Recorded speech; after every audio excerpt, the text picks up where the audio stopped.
देखिएगा, दोनों बातें हैं यहां पे। सबसे पहले तो हमारा कार्य जो जन नीति में सबका साथ, सबका विकास, सबका प्रयास और सबके विश्वास के नारे को साथ लेते हुए जन साधारण के लिए जो हमने पिछले इतने साल में जो आम आदमी के लिए कार्य किए हैं, जिसको चाहे वो स्वच्छ भारत मिशन के अनुरूप 12 करोड़ टॉयलेट बनवाना हो, या कोविड के दौरान लोगों को अनाज देना हो, या फिर जलों में नल पहुंचाना हो, या घर देना हो, ये सारी चीजें लोगों के ध्यान में है, क्योंकि हमने इसमें कहीं भी किसी का वर्ण देखते हुए, किसी की जाति देखते हुए, किसी का धर्म देखते हुए काम नहीं किया, पहली बात। दूसरी बात, जब हम ये बात करते हैं यूपी में, तो हमारे काम के साथ साथ हमारा नाम भी बोलता है, क्योंकि योगी आदित्यनाथ के कार्यकाल में लोगों ने देखा है ये वो उत्तर प्रदेश आज बन चुका है जो कभी उल्टा प्रदेश के नाम से जाना जाता था। ये वो उत्तर प्रदेश बन चुका है जहां पे अपराधी भाग के आते थे, आज यहां से अपराधी भाग के जाते हैं। लोगों के दिमाग में था अगर अपराध करना है तो उत्तर प्रदेश चलो, और आज दिमाग में है कि अगर अपराध करना है तो उत्तर प्रदेश छोड़ के चलो। प्रेम नारायण सिंह पाल जी हमारे साथ कांग्रेस में बैठ गए, वो बात ममता बनर्जी ने ये भी कहा था कि अगर तुम्हें हिम्मत है तो वाराणसी में जाके मोदी के अगेंस्ट लड़के दिखाओ। जाति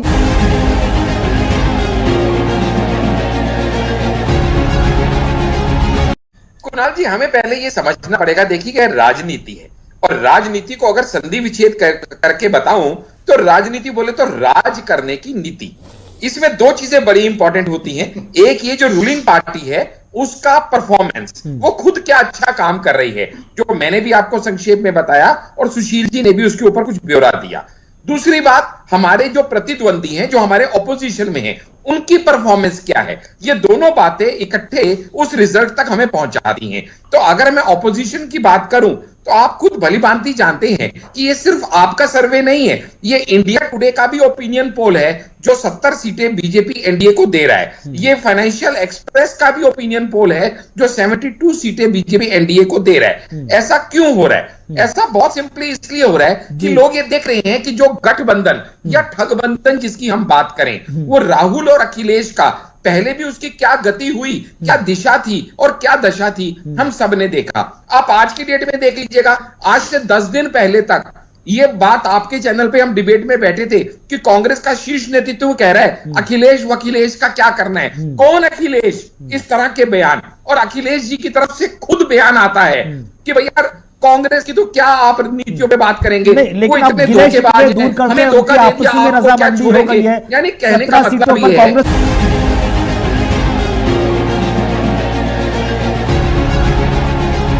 कुणाल जी, असल में मैंने आपसे जैसे कहा, ये दोनों बातें एक दूसरे को कंप्लीट करती हैं। अगर आप हम अपने जो हमारे कार्य हैं, अगर हम उनकी बात बताएं तो आपको भलीभांति पता है कि हमारे मंत्रिमंडल में 60% मंत्री अनुसूचित जाति और जनजाति के और पिछड़े वर्ग के हैं, और स्टार्टअप इंडिया के तहत 7,351 करोड़ रुपया उनको वित्तीय सहायता प्रदान की गई है। वहां के लोगों को 48 लाख स्ट्रीट वेंडर्स को इस समय जो है 6,000 करोड़ से ज्यादा राशि आवंटित की गई है। राष्ट्रीय अन्य पिछड़ा वर्ग के अंदर संवैधानिक दर्जा उनको दिया गया है। तो पिछड़ी जाति जनजाति अच्छे से समझ रही है कि कौन उनके बारे में उत्थान के कार्य कर रहा है और कौन सिर्फ बातें बना रहा है, पहली बात। दूसरी बात, हमारे यहां पे अगर हम बात करें कि हमने क्या किया, तो क्या जेवर का इंटरनेशनल एयरपोर्ट क्या यूपी में नहीं है? क्या भव्य राम मंदिर यूपी में नहीं बना है? क्या वाराणसी का जो शक्ल सूरत उद्धार हो रहा है, क्या वो यूपी में नहीं है? क्या जिस तरह से ट्रेड आ रहा है, जिस तरह से वहां पे जो सारे के सारे इस समय इंफ्रास्ट्रक्चर ग्रोथ हो रही है, लॉ एंड ऑर्डर इंप्रूव हो रहा है, क्या वो यूपी में नहीं है? क्या यूपी की जनता भली भांति सब कुछ जान रही है, हमारी ग्रोथ भी देख रही है, लेकिन साथ में यह भी देख रही है कि कांग्रेस का शीर्ष नेतृत्व 54 साल का बालक क्या बोलता है। मैं वाराणसी गया, वहां पे आधी रात को लोग मुझे दारू पी के नाचते हुए दिखाई दिए। वहां के युवा नशे में चूर थे, यानी यूपी का युवा नशे में चूर है। क्या बोलता है वो? राम मंदिर के प्राण प्रतिष्ठा में वो अमिताभ बच्चन अपनी बहू के साथ नाच रहा था। अरे किसके बारे में बात कर रहा है तुम? सपा के राज्यसभा के सांसद जया भादुरी जी के परिवार के ऊपर इस तरह के अभद्र टिप्पणी करना, और मजाल है समाजवादी पार्टी के मुंह से एक शब्द निकला हो, तभी बोलता हूं इनका जो गठजोड़ है ना, ये मजबूती का नहीं मजबूरी का है, जो कड़वा गुट पीने। पिछली बार कांग्रेस 450 से ऊपर लोकसभा सीट लड़ी थी तो 52 सीटें लेके आई थी। इस बार जो हालात है उनके, आप कहती है हम सीट नहीं देंगे, अखिलेश नहीं, लेकिन अब काफी बातें बनती नजर आ रही है उत्तर प्रदेश से लेकर दिल्ली तक तमाम एयरलाइंस। नमस्कार, बहुत बहुत स्वागत आपका। आप देख रहे हैं JK24/7 न्यूज, आपके साथ मैं हूं कुणाल गोस्वामी। तो यूपी में सियासी शोर, 70 वाला सियासी स्कोर। जी हां, कुछ इसी टारगेट के साथ भारतीय जनता पार्टी उत्तर प्रदेश में हर रोज अपनी एक नई रणनीति, एक नया साथी भी ढूंढ रही है। दरअसल भारतीय जनता पार्टी 2014 के आम चुनाव के बाद से ही स्वर्ण जातियों समेत तमाम समुदायों तक सीमित नहीं रही और उसे लगभग सभी हिंदू जातियों के वोट भी मिले। पिछले 10 सालों में भारतीय जनता पार्टी ने दलितों और ओबीसी के बीच तमाम राज्यों में अच्छी पैठ भी बनाई, जिसके नतीजे विधानसभा चुनाव से लेकर लोकसभा चुनाव तक देखने को भी मिले। अब 2024 में बीजेपी उससे भी एक कदम आगे की तैयारी में है और इस बार बीजेपी ने यूपी की 80 सीटों में से 70 सीटों को जीतने का टारगेट तैयार किया है। बीजेपी के रणनीतिकारों का कहना है कि बसपा के जनाधार में सेंध लगाकर यह लक्ष्य हासिल किया जा सकता है।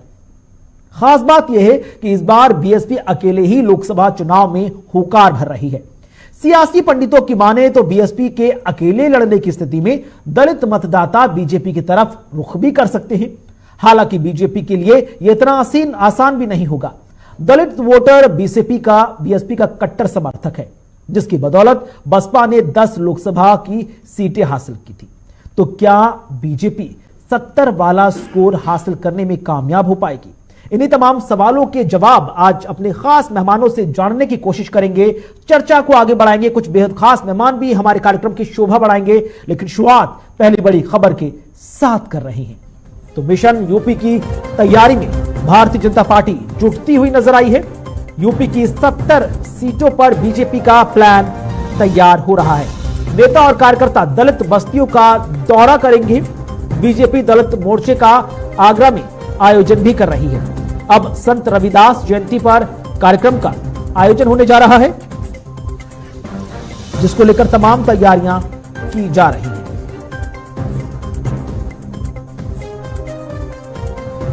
लेकिन यूपी में सियासी शोर के बीच 70 वाला स्कोर हासिल कैसे किया जाएगा, उस पर आप देखिए स्थितियां क्या कहती हैं। यूपी में दलितों की आबादी करीब 20% के आसपास है, जो कहीं ना कहीं बहुजन समाज पार्टी का कट्टर सपोर्टर भी रहा है। अगली चीज कि बीएसपी अकेले यूपी में 80 सीटों पर चुनाव भी लड़ रही है, जबकि बसपा इससे पहले सपा के साथ गठबंधन करके अपनी किस्मत आजमा चुकी है, लेकिन इस बार अकेले मैदान में उतर रही है।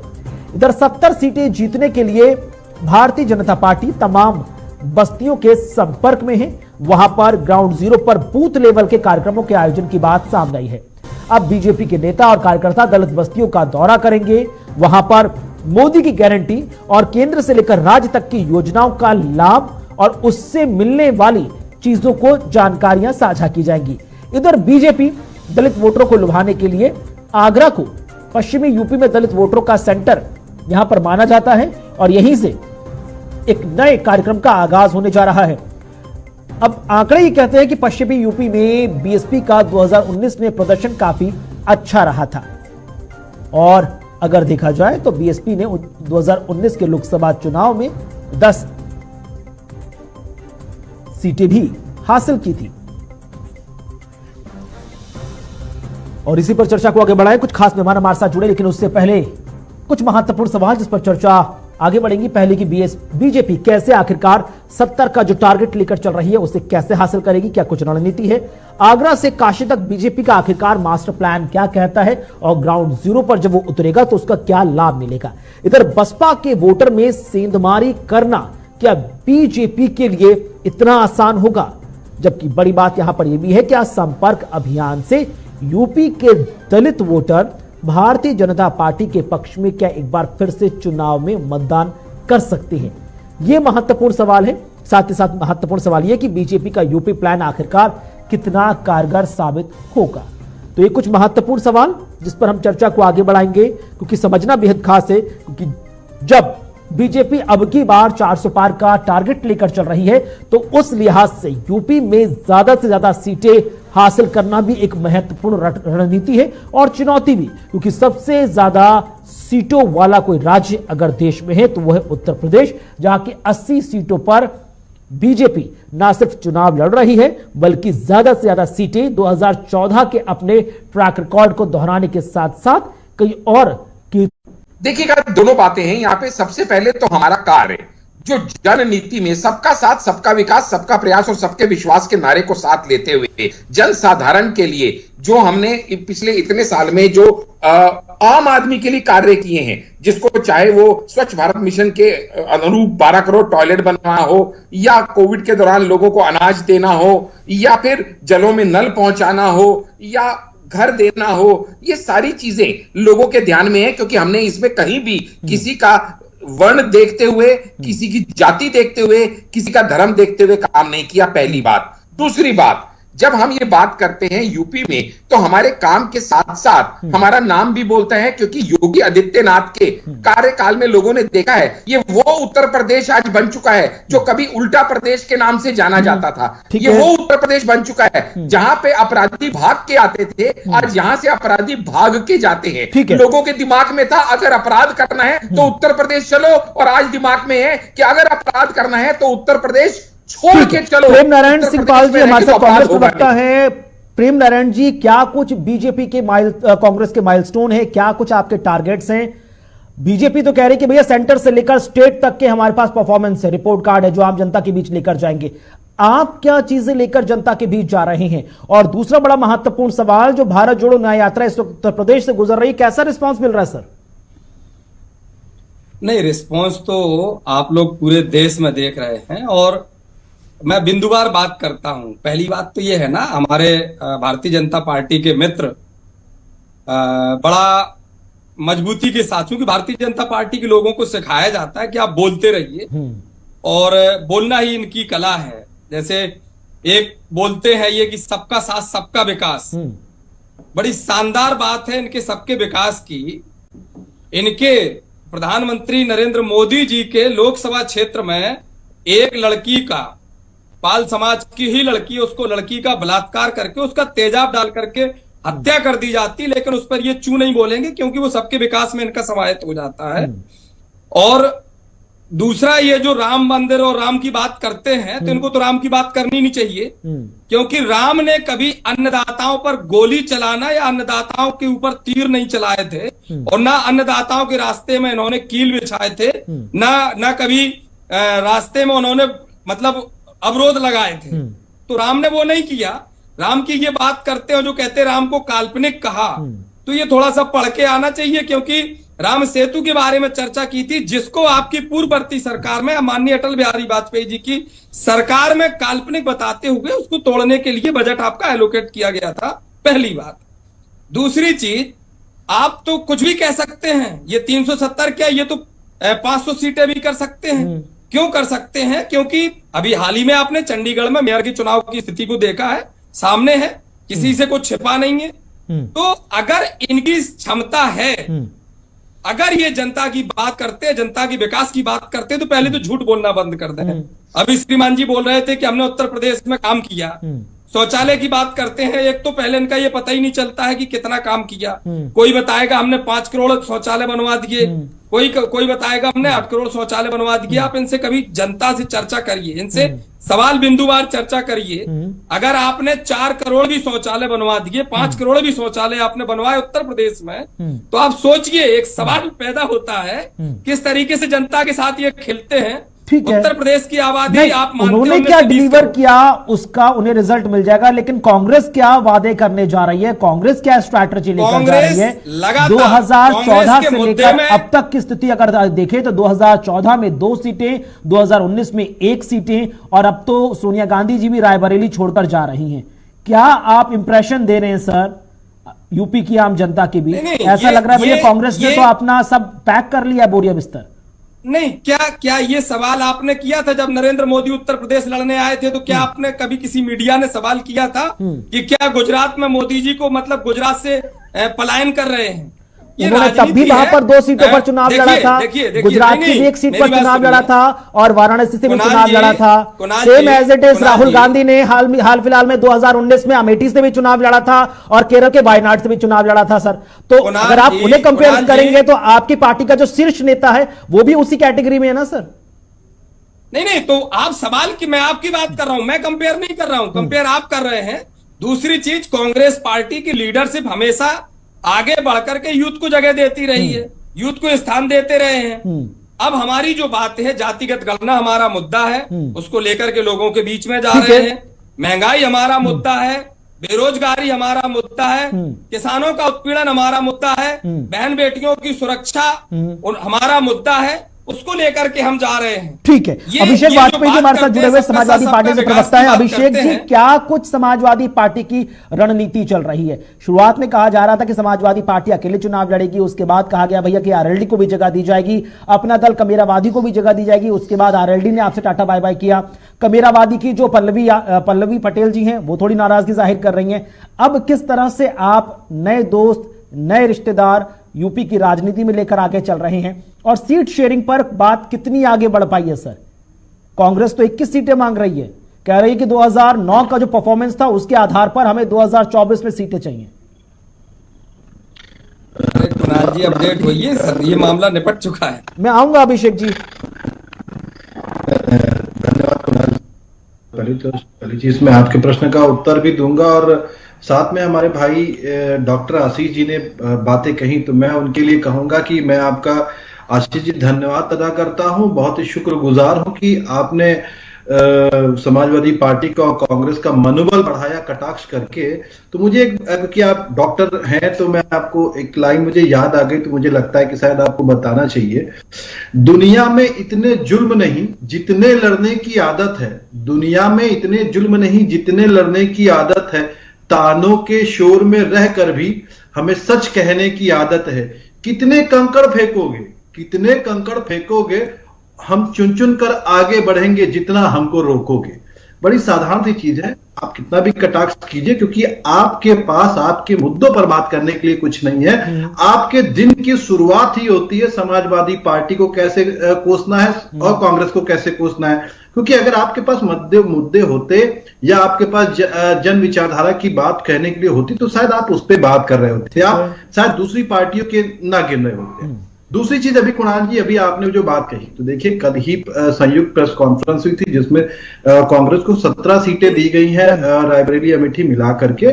तो ये चीज थी, तो मुझे लगता है कि इस पे आपका जो प्रश्न था वो बेईमानी हो जाता है। ठीक है। और दूसरी चीज देखिए, क्योंकि कुणाल भाई ने कई बातें कही थी, तो मैं सिलसिलेवार उनका जवाब दूंगा कि मुझे लगता है कि कांग्रेस पार्टी की वो बात करना छोड़ दे, अपनी पार्टी की बात करे। नंबर एक बात, समाजवादी पार्टी की भी बात ना करे। अपनी पार्टी की जब वो बात कर रहे थे तो कांग्रेस पार्टी पे कटाक्ष कर रहे थे, समाजवादी पार्टी पे, लेकिन वो शायद भूल गए कि 10 साल में जो उनको जनता जनार्दन ने सत्ता दी, 2 टर्म दिए, तो उसमें आपने क्या किया? 57 लाख करोड़ का देश के ऊपर से कर्जा बढ़ा करके 205 लाख करोड़ रुपए का कर्जा कर दिया।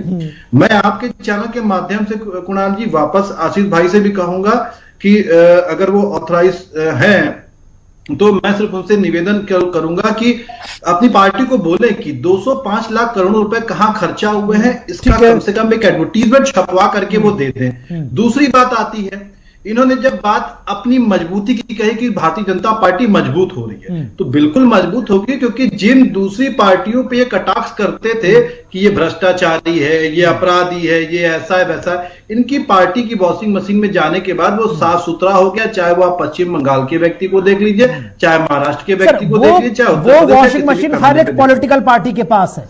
चाहे आपकी पार्टी से निकला कोई बड़ा नेता बीजेपी के पास जाए तो वो भी पाक साफ हो जाता है, बीजेपी को टाटा बाय बाय करके स्वामी प्रसाद मौर्य सपा के साथ आए तो वो भी एकदम सेकुलर हो जाते हैं। तो वो वॉशिंग मशीन इंडिपेंडेंट हर किसी ने। लेकिन ये बताइए सर, यूपी में जो मैक्सिमम सीटें हैं उसे जीतने के लिए क्या रणनीति बनाएंगे? प्रेम नारायण जी ने तो साफ कह दिया ना कि हम दलितों की बात कर रहे हैं, हम महिलाओं की हम बात कर रहे हैं, हम जातिगत जनगणना की हम बात कर रहे हैं, सबके विकास, सबको समान अधिकार की हम बात कर रहे हैं। सपा क्या लेकर जा रही है सर? सपा क्या लेकर के जा रही है? आपका प्रश्न होना चाहिए था इंडिया गठबंधन क्या लेकर के जा रहा है। ठीक है, नो डाउट, क्योंकि अभी कांग्रेस से मुद्दे मांगे है स्वामी प्रसाद मौर्य, कौन सा गठबंधन? अरे जयंत चौधरी की आप बात करते हैं, मुझे लगता है कि शायद हंसी आती है, बड़े नादान हैं आप शायद। मुझे लगता है कि जब आप बात करते तो आपको केशव देव मौर्य से बात करनी चाहिए। राजभर जी को मंत्री बना लाए आप, राजभर जी को मंत्री बना रहे थे, उनका क्या हुआ? सीटें ला पाए। मुझे लगता है आप 2 सीटों की पार्टी हुआ करते थे। चौधरी है, ना स्वामी प्रसाद मौर्य है, ना ओम प्रकाश राजभर है। 2 सीटों की पार्टी हुआ करते थे। अरे अपने ऊपर अहंकार मत कीजिए इतना, क्योंकि ठीक है अभिषेक जी, छोटा सा मेरा सवाल है, उसके बाद मैं सुशील जी के पास आऊंगा। कहते हैं कि भैया दूध का जला छाछ फूक फूक कर भी पीता है। समाजवादी पार्टी ने 2 एक्सपेरिमेंट कर लिए, बसपा के साथ भी गठबंधन कर लिया, नतीजा सबके सामने, कांग्रेस के साथ भी गठबंधन कर लिया, नतीजा सबके सामने है। इस बार कैसे विश्वास दिला रहे हैं कार्यकर्ताओं को कि भैया कि इस बार जो कांग्रेस के साथ गठबंधन है, जो इंडिया अलायंस वाला गठबंधन है, ये काम कर जाएगा? कुणाल जी, लोकतंत्र को बचाने के लिए, देश हित के लिए हमें 100 एक्सपेरिमेंट करने पड़ेंगे, वो भी हम करेंगे, क्योंकि जनता जनार्दन सर्वोपरि है हमारे लिए। ठीक है, सुशील जी हमारे साथ जुड़े हुए वरिष्ठ पत्रकार हैं। उत्तर प्रदेश की राजनीति की चर्चा के बिना लोकसभा चुनाव 2024 की पूरी परिकल्पना करना बेमानी सा होगा। कहते हैं कि भैया जिसने यूपी जीत लिया वो दिल्ली की कुर्सी पर काबिज होने में काफी हद तक आगे निकल जाता है, लेकिन मौजूदा स्थिति क्या कुछ कहती नजर आ रही है? बीजेपी इस बार 70 का टारगेट लेकर चल रही है, जबकि इंडिया अलायंस भी कह रहा है कि भैया एक सीट पर हम फूक फूक कर कैंडिडेट उतारेंगे। हमने जो घोसी का जो उपचुनाव था वो भी हमने एक्सपेरिमेंट करके देख लिया, और जो कैराना वाली स्थिति थी उसको भी एग्जामिन कर लिया।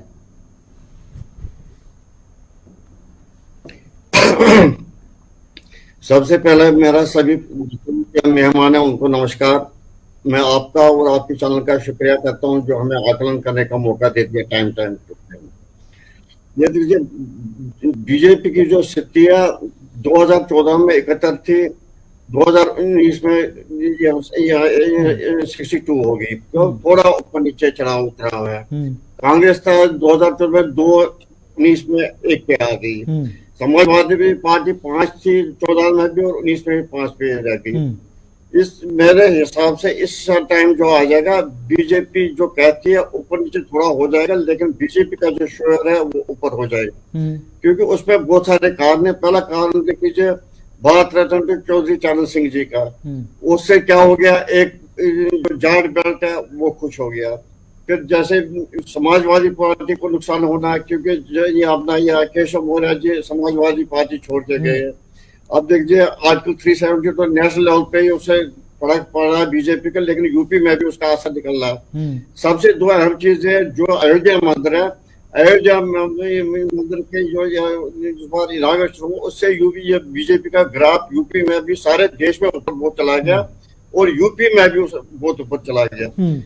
इसके बावजूद जो हमारा वीवर्स वेट औरत लोगों का वोट है वो बीजेपी को इस बार बहुत सारा जाएगा। उसका कारण है आप देख लीजिए, जो मुस्लिम महिलाएं मुसलमान वोट देंगे या ना देंगे, लेकिन मुसलमान महिलाएं जो 60% वोट बीजेपी को देंगे, क्योंकि उनको बीजेपी ने नजात लाई आर्टिकल अपना जो है ट्रिपल तलाक से बचा दिया। ऐसे ही बाकी चीजें भी तो काम आएगी, जैसे उज्ज्वला है, गैस कनेक्शन है, पेंशन टू फार्मर्स। और दूसरा जो यूपी में मैटर करती है गन्ना बेल्ट, गन्ना किसानों को आज 8% चढ़ा दिया इसमें एमएसपी पे, 1 क्विंटल में 25 रुपया उनका चढ़ गया। इसमें बीजेपी यूपी में जो काम कर रहे हैं बड़े अच्छे काम कर रहे हैं। आप देखिए समाजवादी और कांग्रेस क्या लेके जाएगा आप नहीं, तो उसके लिए तो पूछ लिया। ठीक है डॉक्टर आशीष अड्डा, एक महत्वपूर्ण सवाल, क्योंकि यहाँ पर आप सबका साथ सबका विकास की आप बात करते नजर आए।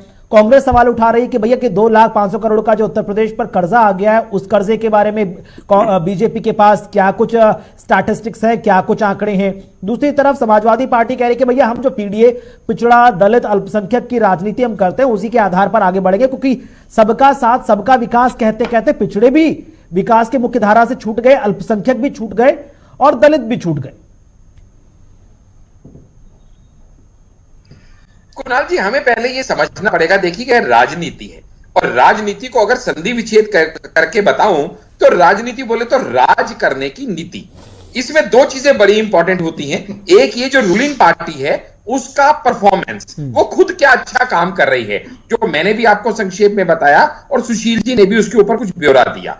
दूसरी बात, हमारे जो प्रतिद्वंदी हैं, जो हमारे ऑपोजिशन में हैं, उनकी परफॉर्मेंस क्या है। ये दोनों बातें इकट्ठे उस रिजल्ट तक हमें पहुंचाती हैं। तो अगर मैं ऑपोजिशन की बात करूं तो तो आप खुद भलीभांति जानते हैं कि ये सिर्फ आपका सर्वे नहीं है, ये इंडिया टुडे का भी ओपिनियन पोल है जो 70 सीटें बीजेपी एनडीए को दे रहा है। ये फाइनेंशियल एक्सप्रेस का भी ओपिनियन पोल है जो 72 सीटें बीजेपी एनडीए को दे रहा है। ऐसा क्यों हो रहा है? ऐसा बहुत सिंपली इसलिए हो रहा है कि लोग ये देख रहे हैं कि जो गठबंधन या ठगबंधन जिसकी हम बात करें, वो राहुल और अखिलेश का पहले भी उसकी क्या गति हुई, क्या दिशा थी और क्या दशा थी, हम सब ने देखा। आप आज की डेट में देख लीजिएगा, आज से 10 दिन पहले तक ये बात आपके चैनल पे हम डिबेट में बैठे थे कि कांग्रेस का शीर्ष नेतृत्व कह रहा है अखिलेश वकीलेश का क्या करना है। कौन अखिलेश? इस तरह के बयान, और अखिलेश जी की तरफ से खुद बयान आता है कि भैया कांग्रेस की तो क्या आप नीतियों पे बात करेंगे, लेकिन अब धोखेबाज दूर करते हैं कि आपस में रजामंदी हो गई है, यानी कहने का मतलब ये है कांग्रेस चुनाव लड़ रही है। मैं एक महत्वपूर्ण सवाल सर आपसे पूछूंगा, एक छोटा सा ब्रेक ले रहा हूं, एक छोटा सा ब्रेक ले रहा हूं, उसके बाद लौटूंगा तो आपसे सीधा सवाल होगा, क्या कांग्रेस को अपनी योजनाओं और अपनी डिलीवरी से ज्यादा सपा और कांग्रेस के परफॉर्मेंस पर भरोसा है जिसके आधार पर बीजेपी चुनाव जीतेगी? किया सपा ने बसपा से भी गठबंधन किया, कुछ कामयाब नहीं हो पाया। ऐसा क्यों लग रहा है सर आपके जवाब में कि आपको अपनी परफॉर्मेंस से ज्यादा जो इनके गठबंधन की स्थिति है उस पर भरोसा है? कुणाल जी, असल में मैंने आपसे जैसे कहा, ये दोनों बातें एक दूसरे को कंप्लीट करती हैं। अगर आप हम अपने जो हमारे कार्य हैं अगर हम उनकी बात बताएं तो आपको भलीभांति पता है कि हमारे मंत्रिमंडल में 60% मंत्री अनुसूचित जाति और जनजाति के और पिछड़े वर्ग के हैं, और स्टार्टअप इंडिया के तहत 7,351 करोड़ रुपया उनको वित्तीय सहायता प्रदान की गई है। वहां के लोगों को 48 लाख स्ट्रीट वेंडर्स को इस समय जो है 6,000 करोड़ से ज्यादा राशि आवंटित की गई है। राष्ट्रीय अन्य पिछड़ा वर्ग के अंदर संवैधानिक दर्जा उनको दिया गया है। तो पिछड़ी जाति जनजाति अच्छे से समझ रही है कि कौन उनके बारे में उत्थान के कार्य कर रहा है और कौन सिर्फ बातें बना रहा है, पहली बात। दूसरी बात, हमारे यहां पे अगर हम बात करें कि हमने क्या किया, तो क्या जेवर का इंटरनेशनल एयरपोर्ट क्या यूपी में नहीं है? क्या भव्य राम मंदिर यूपी में नहीं बना है? क्या वाराणसी का जो शक्ल सूरत उद्धार हो रहा है क्या वो यूपी में नहीं है? क्या जिस तरह से ट्रेड आ रहा है, जिस तरह से वहां पे जो सारे के सारे इस समय इंफ्रास्ट्रक्चर ग्रोथ हो रही है, लॉ एंड ऑर्डर इंप्रूव हो रहा है, क्या वो यूपी में नहीं है? क्या यूपी की जनता भली भांति सब कुछ जान रही है, हमारी ग्रोथ भी देख रही है, लेकिन साथ में यह भी देख रही है कि कांग्रेस का शीर्ष नेतृत्व 54 साल का बालक क्या बोलता है। मैं वाराणसी गया, वहां पे आधी रात को लोग मुझे दारू पी के नाचते हुए दिखाई दिए, वहां के युवा नशे में चूर थे। यानी यूपी का युवा नशे में चूर है क्या बोलता है वो? राम मंदिर के प्राण प्रतिष्ठा में वो अमिताभ बच्चन अपनी बहू के साथ नाच रहा था। अरे किसके बारे में बात कर रहा है तुम? सपा के राज्यसभा के सांसद जया भादुरी जी के परिवार के ऊपर इस तरह के अभद्र टिप्पणी करना, और मजाल है समाजवादी पार्टी के मुंह से एक शब्द निकला हो तभी बोलता हूं। इनका जो गठजोड़ है ना, ये मजबूती का नहीं मजबूरी का है, जब कड़वा गुट पीने। पिछली बार कांग्रेस 450 से ऊपर लोकसभा सीट लड़ी थी तो 52 सीटें लेके आई थी। इस बार जो हालात है उनके, आप कहती है हम सीट नहीं देंगे, अखिलेश नहीं, लेकिन अब काफी बातें बनती नजर आ रही है। उत्तर प्रदेश से लेकर दिल्ली तक जो तमाम अलायंस के नेता हैं वो धीरे धीरे राजी हो भी रहे हैं। लेकिन ठीक है प्रेम नारायण जी, ऐसा क्या खास है? आप शुरुआत में बोले थे कांग्रेस 200 सीटों पे, ठीक है आऊंगा सर आऊंगा। ठीक है प्रेम नारायण जी, यहां पर बीजेपी बार बार कह रही है, बार बार ममता बनर्जी का वो बयान बार बार याद दिलाया जा रहा है, जहां पर ममता बनर्जी कहती नजर आई थी कि इस बार के चुनाव में कांग्रेस को 40 सीटें भी मिल जाए तो बहुत बड़ी बात होगी। और दूसरा जो आप बात कह रहे थे कि सर कि भाई हम आम जनता के बीच जो विकास की राजनीति है उसको हम लेकर जाएंगे, जो लोग मुख्य विकास की धारणा से छूट गए वो बात लेकर जाएंगे। ये भी कहा था तो आप 2019 में 2017 में सब जगह अपना चुके, और जातिगत जनगणना का रिजल्ट जो था प्रेम जी, वो तो अभी हाल फिलहाल के 5 राज्यों में मिल ही गया आपको। नहीं, पहली चीज तो बयान की बात है, तो ये मैंने पहले कहा ना, ये बोलने वाले विद्वान लोग हैं।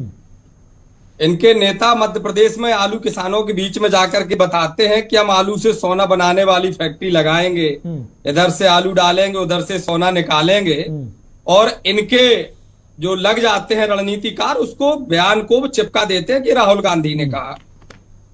अगर बयानों नहीं, आप बताइए ना, अखिलेश मैंने कहा था क्या? अरे सुनना सीखिए भाई, आप बोले हैं तो सुनना सीखिए। क्या नरेंद्र मोदी जी ने नहीं कहा? क्या नरेंद्र मोदी जी ने नहीं कहा? राहुल गांधी जी ने कब कहा? जब कोई बोलता है तो बीच में सुनना सीखिए, मुझे पता है। ठीक है प्लीज। तो अब उसके बाद में बयान की बात आप ममता बनर्जी की करते हैं। ममता बनर्जी की बात मत करिए, आप यहाँ चर्चा करिए कि ओम प्रकाश राजभर ने कहा था कि योगी और मोदी को हम कटोरा थमा देंगे, कटोरा देकर के भीख मंगवाएंगे। उस बयान पे भी चर्चा करिए ना। अब ऐसे लोग के सर बयान को हम क्या महत्व दें जो शुरुआत में ये कहते नजर आए और अब उनके साथ नजर आ रही है। वो तो अब भी ख्वाब देख रहे कि जल्दी से जल्दी योगी मंत्रिमंडल का विस्तार हो, कैबिनेट मंत्री बन जाए। तो ऐसे लोगों की हम क्या कहें? नहीं तो आप किनके बयानों पे जोर देंगे फिर? उनके बयानों हम तो इन बयानों पर जोर देंगे कि जो आधारशिला रखने वाले इंडिया अलायंस के नेता थे वो आखिरकार इंडिया अलायंस पर क्यों विश्वास कमजोर करते नजर आ रहे हैं। जेडीयू से लेकर आरएलडी से लेकर तमाम नेता वो आखिरकार क्यों छोड़ जा रहे हैं? करेंगे आप ना तो आपके अलायंस जुड़ पा रहा है, ना कांग्रेस जोड़ी जा रही है और भारत जोड़ने चले हैं। एंकरिंग दे दीजिए थोड़ा सा, ये बीच में बोलने पहले आप थोड़ा कुणाल जी चुप हो जाइए, आशीष जी बोल लीजिए, एंकरिंग आप करिए, मैं आपके सवाल का जवाब प्रेम नारायण जी वो नहीं बोल रहे। कुणाल जी जब बोलते हैं आप बीच में बोलते हैं, मैं सुन नहीं पाता हूँ। ठीक है, ये आपकी आदत है कि कोई आपकी बात ना सुन पाए, अपनी बात कह ना पाए, आपको सिखाया जाता है। ठीक है प्रेम नारायण जी कंटिन्यू कीजिए प्लीज। तो जब बात ये जो जिन मुद्दों की ये सवालों की बात करते हैं, जहां ये एक शब्द बहुत जल्दी से बोलते हैं ठग बंधन, चूंकि ये ठग हैं, परम ठग हैं और ये एक रजिस्टर्ड ठग हैं। इनके साथ जिस संगठन ने जिस दल ने गठबंधन किया, एक नेता आप उसके साथ ऐसे उनकी बात पर नहीं हो पाएगी ना, वो आपकी बारी में नहीं बोले थे प्लीज। नहीं वो तो इनको सिखाया ही जाता है ना कि आप अपनी बात मैंने पर्सनल अटैक भी नहीं किया था, ठग बोल रहे हैं ये, खुद बेल पे बाहर हैं, आपने बोला आप ठग हैं, वो मैं क्लियर कर रहा हूं। आप जब दूसरे को बोलेंगे तो सुनना सीखिए, आप ठग कैसे हैं। ठीक है, आप नीतीश कुमार के साथ बात करेंगे क्लैशेस में, तो फिर निकल लीजिएगा। कैसे हैं अभिषेक जी, जम्मू कश्मीर में गठबंधन करना होता है तब आप देशभक्ति पार्टी को ठीक है, आपको गठबंधन तोड़ना होता है। पल्लवी पटेल का जो बयान वो लगातार सुर्खियों में बना हुआ है, स्वामी प्रसाद मौर्य की नाराजगी भी लगातार समाजवादी पार्टी से सुर्खियों में बनी हुई है। ऐसे में आम जनता को कैसे विश्वास दिलाएंगे कि भाई इसकी जब आप पीडीए की आप बात करते हो तो सबको साथ लेकर चले पाएंगे सर? क्योंकि जो अपने साथी लोग थे वो आपसे नाराज होते नजर आ रहे हैं। ममता नाराज,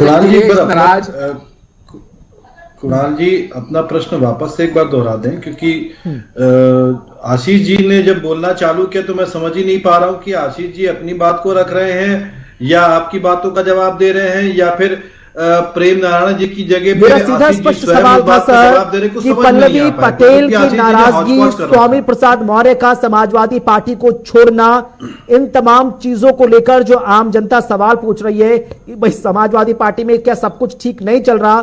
जो बड़े नेता आपके साथी रहे हैं, जो बैकबोन रहे हैं, वो एक एक करके आपसे नाराजगी जाहिर कर रहे हैं।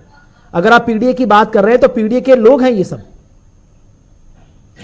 देखिए मुझे लगता है कुणाल जी की देखिए सबसे बड़ी चीज ये है कि हम आदरणीय अखिलेश यादव जी ने इस बात को स्पष्ट तौर पे कह रखा है कि जनता जनार्दन की बातों को उठाने के लिए, उनकी मुद्दों को उठाने के लिए जिसको हमारे साथ आना है वो हमारे साथ आकर के विचारधारा, पीडीए की विचारधारा से आकर के, समाजवादी विचारधारा के साथ आकर के आगे बढ़ाए उसको, ये हमारा धर्म है। दूसरी बात, जिसको जाना हो बिल्कुल जाए। जैसे कि आपने देखा कि स्वार्थ की पूर्ति के लिए बहुत सारे दल भारतीय जनता पार्टी में चले गए हैं, तो जो कभी बिन पेंदी के लोटे कहलाते थे, जिनके ऊपर इन्होंने लाठी चार्ज करवाई, जिनके ऊपर इन्होंने ईडी, सीबीआई और इनकम टैक्स के बहुत सारे प्रहार किए, तो बेचारे नतमस्तक होकर के इनके पास चले गए। हम लोग तो दम भरते हैं और जनता के बल पे दम भरते हैं कि आपसे लड़ेंगे, हम कहीं झुकने वाले नहीं। जैसा कि अभी आशीष जी ने जब बात कही, तो मुझे लगता है कि इनको अपने जब बात कहते हैं, डिलीवर कोई चीज करते हैं, तो इनको अपनी बातों पे सोचना चाहिए। जब आप किसी ऊपर प्रहार कर रहे हैं तो उन बातों का प्रहार ये देखिए कि आपने सीता माता को टेस्ट ट्यूब बेबी आपके यहाँ से कहा गया था, विस्की और राम की तुलना कैसे की गई थी यह शायद आप भूल गए। बहुत सारी चीजें मैं उन पर नहीं जानता। वो तो जो अमर्यादित बयान होते ना, उसका रिजल्ट चुनावों में मिल जाता है, साधारण सी चीज है, उसमें कोई बड़ी बात है। चाहे वो आरजेडी के शिक्षा मंत्री चंद्रशेखर जी हो या अपनी पार्टी के रहे स्वामी प्रसाद मौर्य जी, किसी भी व्यक्ति को मैं मानता हूं कि जो डिबेट्स होती हैं उस पर हमें मुद्दों पे बात करनी चाहिए, इन सब बातों पे नहीं होनी चाहिए। तो देखिए देखिए इंडिया गठबंधन जो है अपने मुद्दों पे चुनाव लड़ रहा है और हमारी जो रणनीति आने वाले दिनों पे आपको क्या हम डिलीवर करने वाले हैं वो भी दिख जाए। कुछ चीजें होती रणनीति अगर हम स्ट्रैटेजी के हिसाब से आप डिलीवरी लेकर रहे हैं, लेकिन सुशील जी जो तमाम राजनीतिक दलों के जो नाराज नेता हैं, दिग्गज नेता हैं, उनका एनडीए की नाव में सवार होना एक बात तो जाहिर कर रहा है कि अपनी जो पॉलिटिकल पार्टीज के परफॉर्मेंस पे भरोसा नहीं है अभी भी कई दिग्गज नेताओं को। वो तो भला हो सज्जन सिंह का, जिसने कमलनाथ जी को, नकुलनाथ जी को रोक लिया, नहीं तो वो भी बीजेपी के साथ हो लिए थे।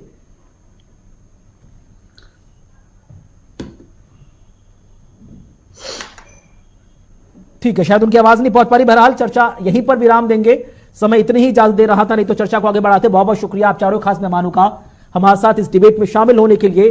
बहरहाल देखना बेहद खास होगा कि आने वाले लोकसभा चुनाव 2024 में, जहां पर महज 100 दिन का फासला भी नहीं बचा है, भारतीय जनता पार्टी जो अपना 370 का टारगेट और एनडीए जो अब की बार 400 पार का टारगेट लेकर जा रही है, उस टारगेट को अचीव करने में, उस टारगेट को हासिल करने में बीजेपी को कितनी मेहनत करनी पड़ेगी और कितना अच्छा परफॉर्मेंस या रिजल्ट चुनावों में आएगा।